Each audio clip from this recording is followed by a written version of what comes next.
আসসালামু আলাইকুম। উপস্থিত আমাদের মধ্যে জনতা উন্নয়ন পার্টির চেয়ারম্যান দাদা হুমায়ুন কবির মহাশয়, উপস্থিত আছেন মালদা জেলা জনতা উন্নয়ন পার্টির সভাপতি রয়েল ইসলাম, উপস্থিত আছেন উত্তরবঙ্গ পর্যবেক্ষক আমাদের মিন্নাত আবু মিন্নাত শেখ, উপস্থিত আছেন জেনারেল সেক্রেটারি মালদা জেলা তহিদুর রহমান, উপস্থিত আছেন ব্লক নেতৃত্ব এবং জেলা নেতৃত্ব। তাদেরকে আমার আন্তরিক ধন্যবাদ দিয়ে আমার কিছু সংক্ষিপ্ত বক্তব্য রাখছি। আজকে আমাদের জনসভার বক্তব্য নয়, একটি আমাদের কার্যালয় উদ্বোধনী অনুষ্ঠান।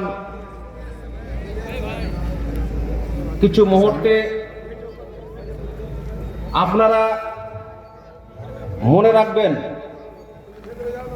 পশ্চিম বাংলার নবাব, বাংলার নবাব চলে গেছেন, আর এক নবাব আমাদের তৈরি হয়েছেন, তিনার নাম হচ্ছে হুমায়ুন কবির মহাশয়।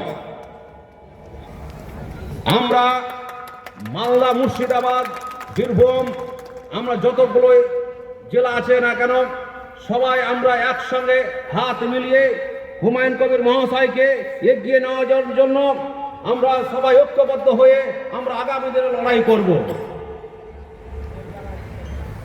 আমাদের যিনি একজন নেতা, যে নেতা মানুষের দরদি বুঝে,